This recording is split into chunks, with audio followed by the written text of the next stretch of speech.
Wondering what it was that you did, and you kind of wonder about it for me, it could be like days on end, pretty much, of just wondering like, what did I do wrong? What could I have done better? It makes everything a lot more difficult. Like, you have to actually try to do things that people do every day with ease. Like a cage. It's like a struggle all the time. Like, I feel like I'm constantly trapped and like the walls are constantly closing in on me. I don't know, it's just like your mind just feels like kind of heavy, I guess, and like you don't have a lot of energy. They don't really understand what I'm going through, but I love them to death, and they are really trying hard to help me.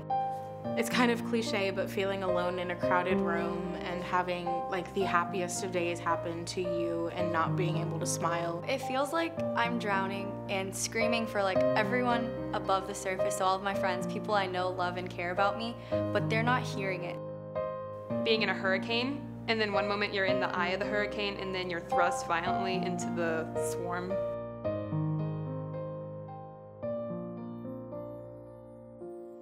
I just jumped into water with all my clothes on. It took a bit of time. Are you eating a blueberry? Can I eat a blueberry? Eat your blueberry. You big fat. Come here, big fat. I am officially diagnosed with bipolar. I guess it's just somebody who experiences both poles of the emotional spectrum. So, and they're normally tend to be really exaggerated. So you might experience really severe depression, but then you'll swing sometimes to have kind of like a mania, where you're just, your brain and everything is just going on a real high speed. You know, they will tell me they feel tired all the time. They aren't motivated. They sleep a lot. You know, sometimes it's literally feeling ill. The medication for me that's been the most helpful has been lithium. So that's basically the core medication that I'm on currently. I've been on a lot of different medications, but lithium seemed to be the most stabilizing with the least side effects. So I've been on a lot of just, I don't know, some of the more like Seroquel and Cymbalta and different mixes of different types of meds. It took them a while to find one that worked, and then lithium, when I first had it, didn't work, or was causing a real low heart rate, it was my pulse was very low. So they switched me up and tried different meds, but we went back to the lithium, and that seemed to work the best for me. Okay, Monica, I'm in a dilemma. I don't want to talk about tables. You need My to. stomach because hurts. What is that? Okay, look. You can look, but hold on. Before you said, I'm not interested in your word. So say, I'm sorry for being rude. No problem.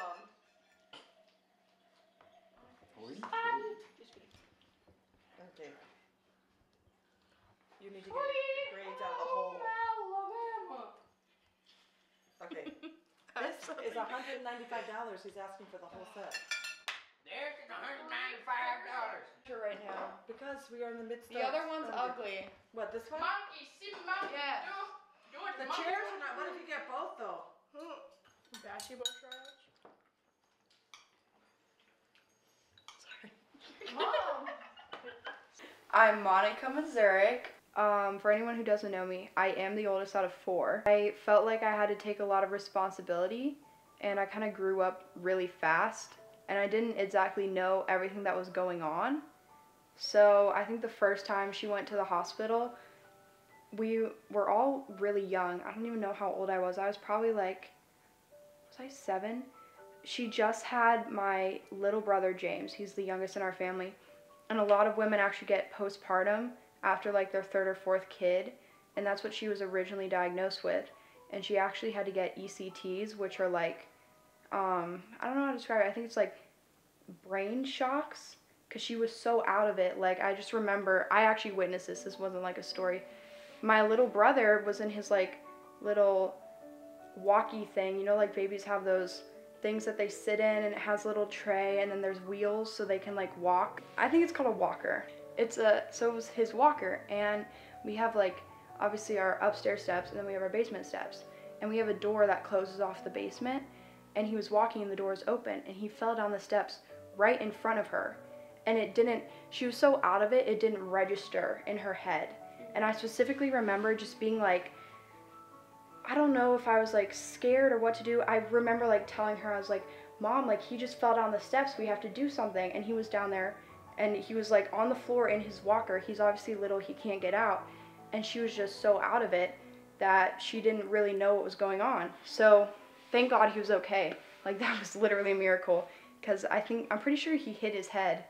I can't remember everything, but you'd have to ask my mom. They took him to the hospital and he was okay, but that's when they were like, yeah, she's gonna need ECTs, because when a mother who's normally very involved in her kids' lives is suddenly like not registering that one of her kids is like seriously hurt, that's like really serious. So that was like one of the first things that I remember. And we originally went to that, like, I think it was Emory was the hospital that she got her ECTs at. And that hospital, it was good, but it wasn't like super good. So later on, she was diagnosed with bipolar, and I don't think anyone ever explained it to me. I just assumed it was depression because I didn't know that, I don't know. It was weird, like I knew it meant two sides of the pole, but I had never seen her manic before. And so she had had like more depressive states, and I actually remember like seeing, this is kind of, sorry if this is like triggering for anyone, but there were like cut marks on her arm, and I was like, Mom, what are those? I was like kind of young, so I didn't really know like about suicide and all that yet. And she was just like, oh, nothing, and kind of like covered up her arm. And this was like after she was better. And I like later figured out that she was definitely cutting herself. And that was when she like couldn't get out of bed, and sorry, it's like weird to talk about. My dad was taking us all to school in the morning, and he definitely became like mom and dad for us. And my little brothers and stuff, they would, I had never seen like any of them cry, I guess, like that much, unless they were hurt, obviously. And they would like cry a lot. And I don't know, it just felt like a lot of responsibility, but at the same time I didn't know fully what everything was.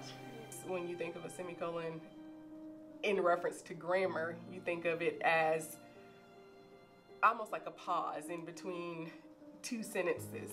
And the way I view it in regards to depression is that, of course, it's a movement that is basically in support of those who battle depression, battle self-harm, you know, thoughts of self-harm and thoughts of suicide. And of course, when you think of suicide, you think of the end. And the semicolon is, in a sense, kind of like a representation of it's not the end. You know, it's a continuation. So someone, I've seen, you know, multiple people that will get, you know, the tattoo of the semicolon, and it's like that's their representation of, instead of wanting my life to end, I will continue to fight. And I really didn't believe that I was bipolar for a long time, but mine was definitely triggered by my last pregnancy. I would have very severe postpartum depression, and so it was very, very severe. So one of the things, I just started to really go down little by little down the mental, I don't know, I always think of it like a slide, and your brain's going down the slide in slow motion. How do you think like your mental illness has affected your family?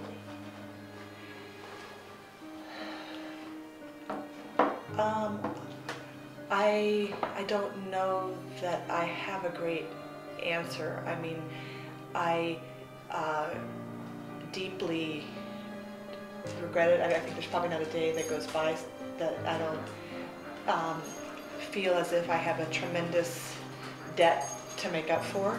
Because there's some things that I think were just awful, and I know have left an impact on my kids. I wish those years had been years that they were getting filled up at a young age.